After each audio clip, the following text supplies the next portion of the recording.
ഹരേ കൃഷ്ണ. ഭഗവാന്റെ കൃപ കൊണ്ട് നമ്മൾ 7 അധ്യായങ്ങൾ ഭഗവാന്റെ ലീലകൾ, ഭഗവാന്റെ ചരിതങ്ങൾ ഭഗവാന് നമ്മളെ കൊണ്ടൊന്ന് അനുസ്മരിപ്പിക്കുകയുണ്ടായി. ഇനി അടുത്തത് 8ാമത്തെ അധ്യായമാണ്. വളരെ മനോഹരമായിട്ടുള്ള ഭഗവാന്റെ ഒരു ലീല ഈ ഒരു അധ്യായത്തിൽ വർണ്ണിക്കുന്നത് നമുക്ക് കാണാം. ഈ ഒരു അധ്യായം പ്രധാനമായിട്ടും ധാരാളം ലീലകൾ വരുന്നുണ്ട്. നമുക്ക് ഈ ഒരു അധ്യായത്തിലാണ് ഭഗവാന്റെ നാമകരണം വരുന്നത്. നമ്മൾ പതിവുള്ളതുപോലെ ഈ അധ്യായത്തിൽ ഓരോരോ ശ്ലോകങ്ങളിലേക്ക് കടക്കുന്നതിന് മുൻപ് ആ കഥയുടെ ഒരു സാരാംശം എന്താണ് എന്ന് പറയുന്ന ഒരു രീതിയിലാണ് നമ്മൾ പോയിക്കൊണ്ടിരുന്നത് നമ്മുടെ സത്സംഗം. അതുകൊണ്ട് തന്നെ ഇന്ന് 8ാമത്തെ അധ്യായത്തിൻ്റെ സാരാംശം എന്താണ് എന്നൊന്ന് നോക്കാം.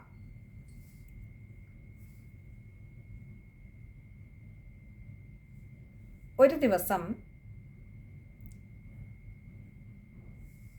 യദുകുലാചാര്യനായിട്ടുള്ള സാക്ഷാൽ ഗർഗ മഹർഷി നന്ദഗോപരുടെ വസതിയിലെത്തുന്നു. ഗോകുലത്തിൽ ഇവിടെ വിട്ടതാകട്ടെ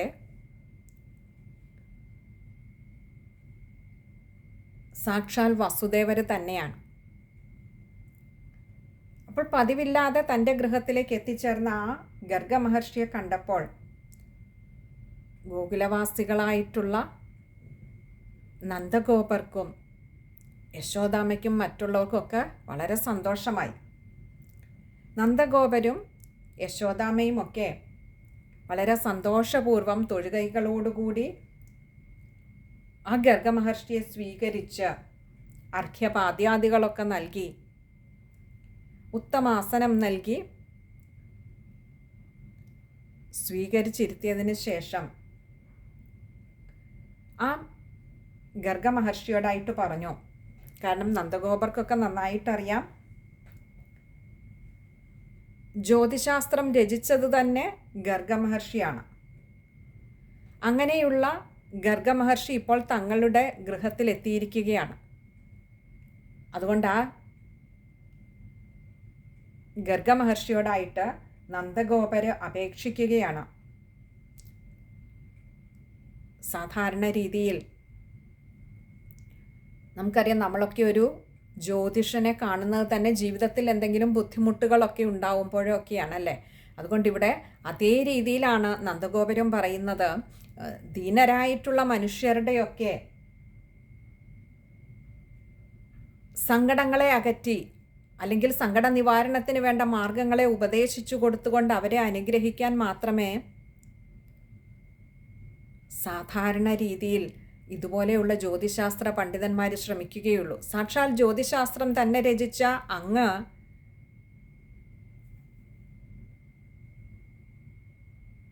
ഭൂതഭാവി ജ്ഞാനം ധാരാളമുള്ള അങ്ങ്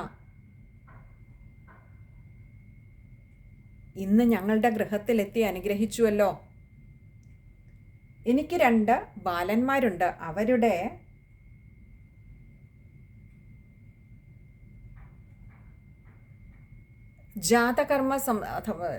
നാമകരണ സംസ്കാരം അങ്ങ് വേണ്ട വിധത്തിൽ ചെയ്തു തരണം, നടത്തിത്തരണം. അങ്ങ് പുരോഹിതനായി നിന്നുകൊണ്ട് ഈ കർമ്മത്തെ ഞങ്ങൾക്കായി ചെയ്തു തന്നാൽ ഞങ്ങൾ കൃതാർത്ഥരായിരുന്നേനെ, ഞങ്ങൾക്ക് അതീവ സന്തോഷമുണ്ടായേനെ എന്നൊക്കെ അപേക്ഷിക്കുകയാണ്. പക്ഷെ അവിടെയും അപ്പോഴും ഗർഗ മഹർഷി പറയുന്നുണ്ട്, ഞാൻ യദുകുലത്തിൻ്റെ ആചാര്യനാണ്. ഇവിടെ വന്ന് അല്ലയോ നന്ദഗോപരെ, അങ്ങയുടെ പുത്രന്മാർക്ക് ഈ നാമകരണ സംസ്കാരം ചെയ്താൽ അത് പിന്നീട് വിപത്തുക്കൾ ഉണ്ടാക്കിയാലോ. കാരണം ഇപ്പോൾ അല്ലെങ്കിൽ തന്നെയും കംസന് ദേവകീദേവിക്ക് 8ാമത്തേത് ഒരു പെൺകുട്ടിയാണ് പിറന്നത് എന്ന് പറഞ്ഞപ്പോൾ തന്നെ ഒരല്പം സന്ദേഹം ഉള്ളിലില്ലാതെയില്ല. അങ്ങനെ വരാൻ വഴിയില്ലല്ലോ. കാരണം തന്നോട് അശരീരി പറഞ്ഞതാകട്ടെ 8ാമത്തെ പുത്രൻ എന്നാണ്. അപ്പോൾ പിന്നെ എങ്ങനെയാണ് തൻ്റെ സഹോദരിക്ക് 8ാമതായിട്ട് ഒരു പെൺകുഞ്ഞ് ജനിക്കുക? തന്നെയല്ല, ഇവിടെ വന്ന ഈ ഉണ്ണിക്ക് യദുകുലാചാര്യനായിട്ടുള്ള ഞാൻ വന്ന അങ്ങയുടെ പുത്രന്മാർക്ക് ഈ നാമകരണ സംസ്കാരം ചെയ്യാൻ ഇടയായാൽ അത് കംസനിൽ സന്ദേഹം ഉളവാക്കില്ലേ? അങ്ങനെ സന്ദേഹമുണ്ടായാൽ അങ്ങയുടെ പുത്രന്മാർക്കത് ആപത്തുകൾ ഉണ്ടാക്കില്ലേ? ഇങ്ങനെയൊക്കെയുള്ള സന്ദേഹം അപ്പോൾ ഗർഗ മഹർഷി നന്ദഗോപരോടായിട്ട് പങ്കുവെക്കുകയാണ്. അവിടെ നന്ദഗോപര് ആ ഗർഗ മഹർഷിക്ക് ഒരു വാക്കു കൊടുക്കുന്നു. എൻ്റെ കുലത്തിലുള്ളവർ പോലും പുറത്തുള്ളവരാരും അറിയാതെ ഞാൻ ആ കർമ്മം നടത്താം, അങ്ങത് പുരോഹിതനായി നിന്നുകൊണ്ട് ചെയ്തു തന്നാൽ മതി. അങ്ങനെ നന്ദഗോപരാരും അറിയാതെ വളരെ ഗോപ്യമായി തന്നെ ആ ഒരു ചടങ്ങ് നടത്തുകയാണ്. ഇവിടെ ഗർഗ മഹർഷി വന്ന് 2 ഉണ്ണിമാർക്ക് നാമകരണ സംസ്കാരം നടത്തുന്നുണ്ട്. രോഹിണി ദേവിയുടെ പുത്രനായിട്ടുള്ള ആ വെളുത്ത ഉണ്ണിയെ മടിയിലെടുത്തിരുത്തിയിട്ട്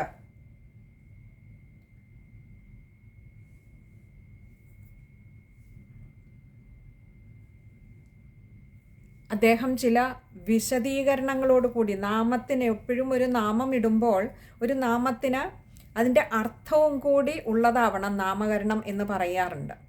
ഒരു നാമം അതൊരു കുട്ടിക്ക് ഇടുമ്പോൾ ആ കുട്ടിയുടെ പ്രകൃതിക്കനുസരിച്ച് അതിനോട് ചേർന്ന് നിൽക്കുന്നതാവണം.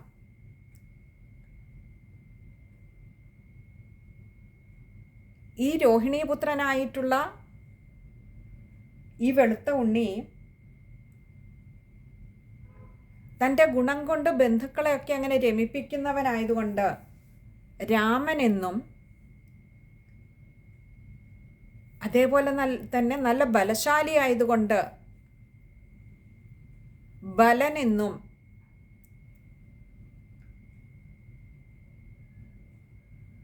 അതേപോലെ തന്നെ ഈ യദുവംശത്തിലുള്ളവരെയൊക്കെ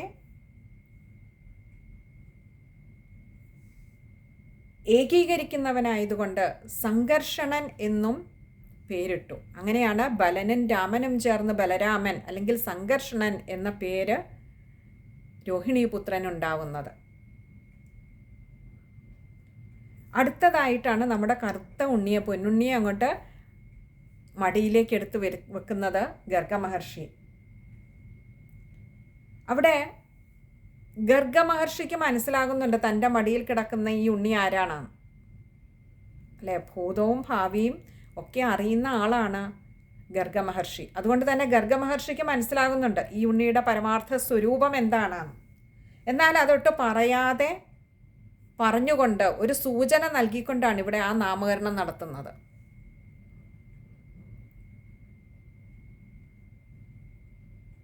അവിടെ ആദ്യം പറയുന്നുണ്ട് ഈ ഉണ്ണിക്ക് മുൻപ് 3 നിറമുണ്ടായിരുന്നു. ശുക്ല നിറം, രക്തനിറം, പീതനിറം, ഇങ്ങനെ 3 നിറമുണ്ടായി. ഇപ്പോഴാണ് ഈ ഉണ്ണിക്ക് കൃഷ്ണവർണ്ണമുണ്ടായത് അഥവാ കറുത്ത നിറമുണ്ടായത്.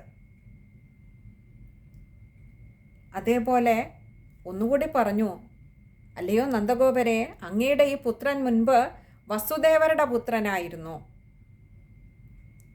പക്ഷെ ഇത് കേട്ടിട്ടും നന്ദഗോപർക്കോ യശോദാമയ്ക്കോ ഒന്നും തന്നെ മനസ്സിലായില്ല. അവർ വിചാരിച്ചത് പൂർവ്വജന്മത്തിലായിരുന്നിരിക്കുമെന്നാവണം. എന്നിട്ടിങ്ങനെ പറഞ്ഞിട്ട് വസുദേവരുടെ പുത്രനായിരുന്നു എന്ന് പറഞ്ഞു. അതുകൊണ്ട് തന്നെ ഇവനെ വാസുദേവൻ എന്നും ആളുകൾ വിളിക്കും. കൃഷ്ണവർണ്ണനായതുകൊണ്ട് കൃഷ്ണൻ എന്ന് ആളുകൾ വിളിക്കും. ആ കൃഷ്ണൻ എന്ന് പറയുന്നിടത്ത് ആ വർണ്ണം മാത്രമല്ല, കൃഷ് എന്ന ധാതുവിനോടൊപ്പം നകാരവും കൂടി ചേർക്കുകയാണ്. ആരെയും തന്നിലേക്ക് അങ്ങോട്ട് ആകർഷിക്കുന്നവൻ എന്ന അർത്ഥം വരുന്ന രീതിയിലാണ് കൃഷ്ണൻ എന്ന നാമകരണം ചെയ്യുന്നത്. പിന്നെ ഈ കറുത്ത ഉണ്ണിയുടെ കാര്യം വന്നപ്പോൾ ധാരാളം കാര്യങ്ങൾ ഇങ്ങനെ ഗർഗ മഹർഷി പറയുന്നുണ്ട്. ഈ ഉണ്ണിക്ക് തൻ്റെ ഗുണകർമ്മങ്ങൾക്ക് അനുസൃതമായിട്ട് ധാരാളം നാമങ്ങൾ ഇനിയും വന്നു ചേരും.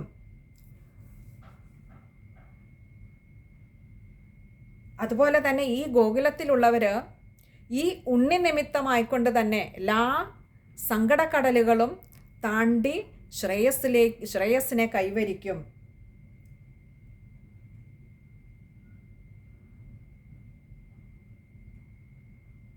പിന്നെ ഒന്നുകൂടി പറഞ്ഞു,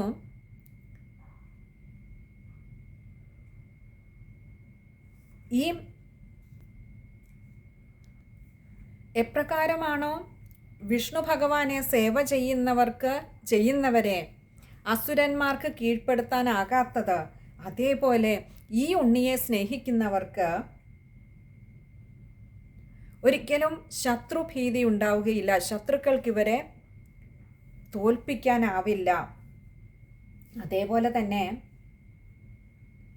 നന്ദഗോപരോട് പറയുകയാണ്, ഈ ഉണ്ണി തൻ്റെ പ്രഭാവവും കീർത്തിയും ശ്രീയും ഗുണവും ഒക്കെ കൊണ്ട് സാക്ഷാൽ വിഷ്ണു ഭഗവാന് തുല്യനാവും. അതുകൊണ്ട് വളരെ നന്നായി അങ്ങോട്ട് ശ്രദ്ധിച്ച് പരിപാലിച്ച് ഈ ഉണ്ണിയെ വളർത്തിക്കൊള്ളുക. ഈ ഉണ്ണിയെ കൊണ്ട് തന്നെ നിങ്ങളുടെ കുലത്തിന് ധാരാളം കീർത്തിയുണ്ടാവുന്നതാണ്. ഇങ്ങനെ പറയാതെ പറഞ്ഞ് ഗർഗമഹർഷി ആ ഉണ്ണി ആരാണെന്ന് അവർക്കൊരു സൂചന നൽകുന്നുണ്ട്. ഇങ്ങനെ ഇത്രയൊക്കെ പറഞ്ഞിട്ട് ഗർഗമഹർഷി അവിടെ വിട്ടു പോവുകയും ചെയ്തു.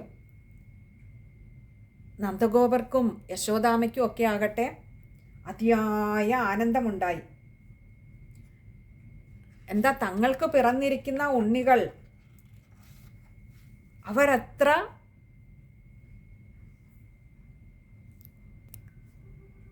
പുണ്യാത്മാക്കളാണ്. ഇവരുടെ ജന്മം കൊണ്ട് തന്നെ തങ്ങൾക്ക് പറഞ്ഞറിയിക്കാനാകാത്ത വിധത്തിൽ ആനന്ദത്തെ അനുഭവിച്ചു കൊണ്ടിരുന്ന ഞങ്ങൾക്ക് ഇനിയും കൈവരാൻ പോകുന്നത് ഈ ഉണ്ണികളെ കൊണ്ടുള്ള ശ്രേയസ്സും കീർത്തിയും ഐശ്വര്യവും ഒക്കെ ആണെന്നറിയുമ്പോൾ ഉണ്ണികളുടെ ഭാവി, അല്ലെങ്കിൽ ഉണ്ണികൾക്ക്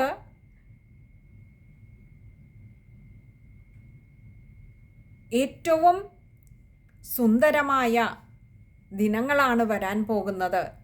ഉണ്ണികളെ കൊണ്ട് തങ്ങൾക്കും ഇനിയും കിട്ടാൻ പോകുന്നത് ഇനിയും ആനന്ദമാണെന്ന് അറിഞ്ഞുകൊണ്ട് നന്ദഗോപർക്കും ദേവകീദേവിക്കും വളരെയേറെ സന്തോഷമായി. അങ്ങനെ പതുക്കെ ആ രണ്ട് ഉണ്ണികളും അവിടെ അങ്ങനെ വളർച്ചയുടെ ഓരോരോ ഘട്ടങ്ങൾ ഇങ്ങനെ പിന്നിട്ടുകൊണ്ടിരിക്കുകയാണ്. മുട്ടിലിഴയാൻ തുടങ്ങി. അതേപോലെ ആ മുട്ടിലിഴഞ്ഞ് അതിനുശേഷം പിച്ച വെച്ച് നടക്കുമ്പോഴും തങ്ങളുടെ കാലിലെ ആ കാൽത്തളകളുടെ നാദം കേട്ട് അത് ആസ്വദിച്ച് നിൽക്കുന്ന തങ്ങളുടെ ചുറ്റിനും നിൽക്കുന്ന ആ ഗോകുലവാസികളെ ആനന്ദിപ്പിക്കാൻ വീണ്ടും ആ കുഞ്ഞു കാലടികൾ വെച്ച് വീണ്ടും മുന്നോട്ട് ധൃതിയിൽ പോകാൻ ശ്രമിക്കുന്ന ആ ഉണ്ണികൾ അവിടെ നിന്ന് വീണ്ടും ഓടി വന്ന് അമ്മമാരുടെ മടിയിൽ കയറിയിരുന്ന് പാല് കുടിക്കുന്നു. അതിനുശേഷം കുഞ്ഞു പല്ലുകൾ വരാൻ തുടങ്ങി. ആ കുഞ്ഞു പല്ലുകൾ കാണിച്ച് അമ്മമാരെയും മറ്റുള്ള ഗോകുലവാസികളെയും നോക്കി മന്ദഹാസം തൂകി ആ പാൽപുഞ്ചിരിയിൽ മയക്കിക്കളഞ്ഞ് ആ ഉണ്ണികൾ രണ്ടുപേരും അങ്ങനെ വളർന്നു അവിടെ. അതിനുശേഷം കുറച്ചുകൂടി വലുതായപ്പോൾ തന്നെ തങ്ങളുടെ രണ്ട് കാലുകളിൽ നടക്കാറായപ്പോൾ ഈ പൈക്കിടാങ്ങളുടെയൊക്കെ അടുത്ത് പോയി കളിക്കും. അതിൻ്റെ വാലിന്മേൽ പിടിച്ച് കറക്കിക്കൊണ്ട് കളിക്കും. അതിനോടൊപ്പം ഓടിക്കളിക്കും. അതേപോലെ തന്നെ ഈ പശുക്കളുടെയൊക്കെ കൊമ്പുകളിൽ പിടിച്ച് തൂങ്ങിക്കിടന്ന് കളിക്കുക. അതുപോലെ ഗോകുലവാസികൾ ആ അമ്മമാരൊക്കെ പാചകം ചെയ്യാനായിട്ട് അടുപ്പ് കത്തിക്കുമ്പോൾ തീക്കൊള്ളിയൊക്കെ എടുത്തുകൊണ്ട് പോയിട്ട് അത് വെച്ച് കളിക്കുക. ഇങ്ങനെ പല രീതിയിൽ ഭയം എന്നൊന്ന് തങ്ങൾക്കില്ല എന്ന്, അല്ലെങ്കിൽ അതെന്താണ് എന്ന് തങ്ങൾക്കറിയില്ല എന്ന്, തങ്ങളുടെ സമീപത്തേക്ക് ഭയത്തിന് വരാനാകില്ല എന്ന് വളരെ ചെറുതായിരിക്കുമ്പോൾ തന്നെ ആ വളർച്ചയുടെ ഘട്ടത്തിൽ തന്നെ ആ ഗോകുലവാസികൾക്ക് ബോധ്യപ്പെടുത്തി കൊടുത്തുകൊണ്ടായിരുന്നു ഈ ഉണ്ണിമാർ രണ്ടുപേരും, ഈ ബലരാമൻ ഉണ്ണിയാണെങ്കിലും കൃഷ്ണൻ ഉണ്ണിയാണെങ്കിലും അവിടെ വളർന്നത്.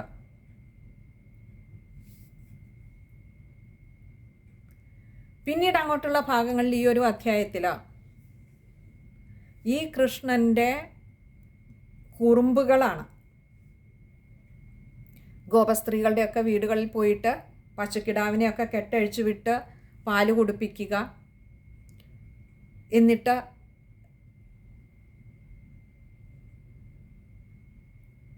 ഈ പശുക്കളുടെ പിന്നിലും തങ്ങളുടെ വീട്ടിലെ കഥകളുടെ പിന്നിലുമൊക്കെ ഒളിഞ്ഞു നിന്ന് അത് കണ്ട് ചിരിക്കുക.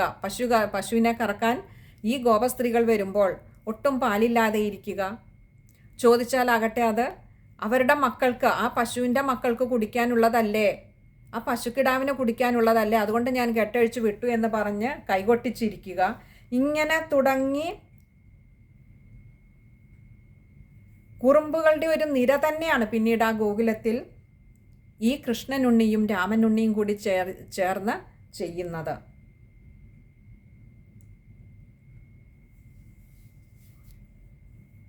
അതിനുശേഷം പിന്നീട് കുറച്ചുകൂടി മുതിർന്നപ്പോൾ ഈ ഗോപസ്ത്രീകൾ അവരുടെ വരുമാന മാർഗം തന്നെ പാലുൽപ്പന്നങ്ങളാണ്. പാല്, തൈര്, നെയ്യ്, വെണ്ണ, ഇതൊക്കെ തന്നെയാണ് അവരുടെ വരുമാന മാർഗം. പക്ഷെ ഇതൊക്കെ വന്ന് മോഷ്ടിച്ച് കഴിക്കുക, ഇങ്ങനെ തുടങ്ങി ധാരാളം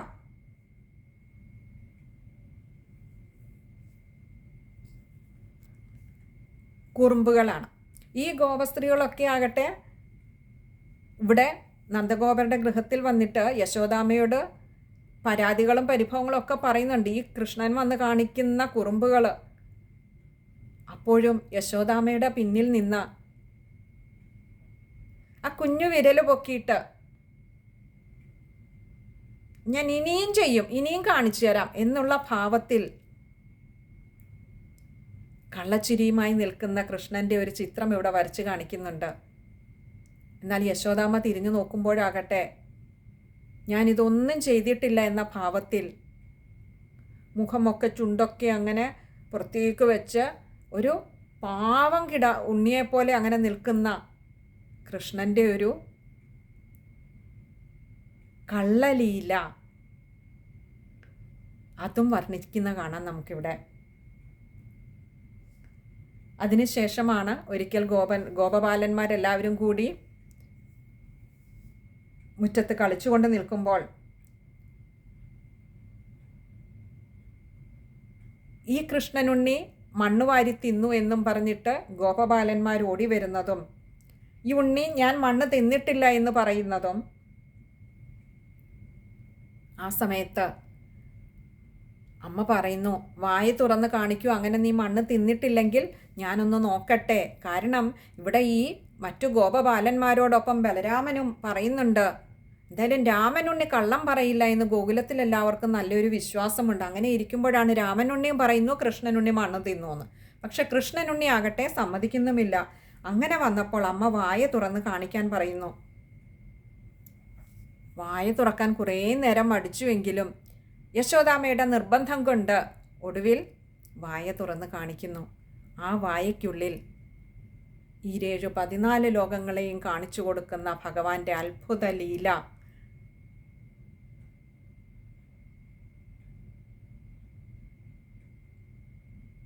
ആ ഉണ്ണി വായ്ക്കുള്ളിൽ ഈ 14 ലോകങ്ങളും കാണേണ്ടി വന്ന ആ അമ്മയുടെ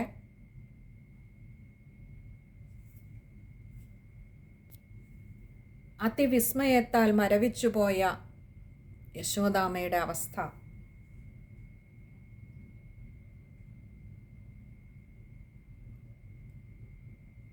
ഇത് സ്വപ്നമാണോ താൻ കാണുന്നത്?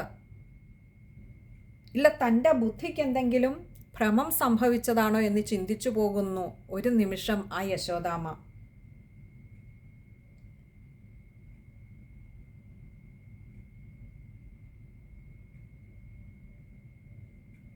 അതിനുശേഷം തൻ്റെ ഉണ്ണിയെ എടുത്ത് മടിയിലിരുത്തി പാല് കൊടുക്കുന്ന യശോദാമ്മയ്ക്ക് തൻ്റെ കണ്ണിലെ കുറുമ്പിൻ്റെ ചിരി കൊണ്ട് വായിലേക്കെടുക്കുന്ന ആ യശോദാമ്മയുടെ തൻ്റെ അമ്മയുടെ അമ്മിഞ്ഞപ്പാലിൻ്റെ മാധുര്യം നുണഞ്ഞിറക്കുമ്പോഴും ഒരിറ്റ് ആ വായുടെ ഉണ്ണിവായുടെ വശത്തുകൂടി അമ്മയുടെ ദേഹത്തേക്ക് അങ്ങനെ ഒഴുക്കി വിട്ടുകൊണ്ട് അമ്മയെ ആകെ ആനന്ദിപ്പിച്ച് വിസ്മയിപ്പിച്ച് ആ കണ്ട കാഴ്ചകളുടെയൊക്കെ അത്ഭുതത്തെ അമ്മയുടെ ആ മനസ്സിൽ നിന്നും മായ്ച്ചു കളഞ്ഞ ഉണ്ണി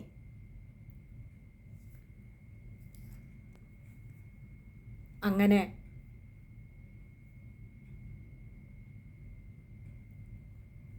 ഒരു പിടി നല്ല ലീലകൾ വർണ്ണിക്കുന്ന, അതിമനോഹരങ്ങളായ ലീലകൾ വർണ്ണിക്കുന്ന ഒരു അധ്യായമാണ് ഈ 8-ാമത്തെ അധ്യായം.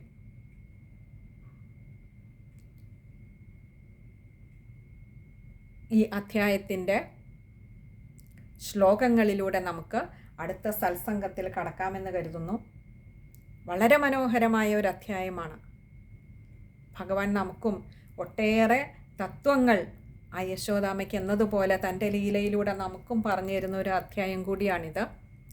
ഭഗവാൻ അനുഗ്രഹിച്ചാൽ അടുത്ത സത്സംഗത്തിൽ നമുക്കിതിലെ ഓരോരോ ശ്ലോകങ്ങളായിട്ട് നോക്കാം. ഭഗവാനൊക്കെ വേണ്ട വിധത്തിൽ നടത്തി തരട്ടെ എന്ന് പ്രാർത്ഥിച്ചുകൊണ്ട് ഭഗവാന്റെ ഈ ലീലകളുടെ ആനന്ദത്തിൽ മതിമയങ്ങി ഇരിക്കുവാൻ ഭഗവാൻ നമ്മളെ അനുഗ്രഹിക്കട്ടെ എന്ന് പ്രാർത്ഥിച്ചുകൊണ്ട്, വളരെ ചുരുക്കിയാണെങ്കിലും ഭഗവാന്റെ ലീലകളെ ഭഗവാൻ ഇത്രയൊക്കെ ഈ ഉള്ളവളെ കൊണ്ട് പറയിപ്പിച്ചു, അതൊക്കെ ഭഗവാന്റെ പാദാരവിന്ദങ്ങൾ സമർപ്പിക്കുന്നു. സർവത്ര ഗോവിന്ദനാമ സങ്കീർത്തനം, ഗോവിന്ദ ഗോവിന്ദ.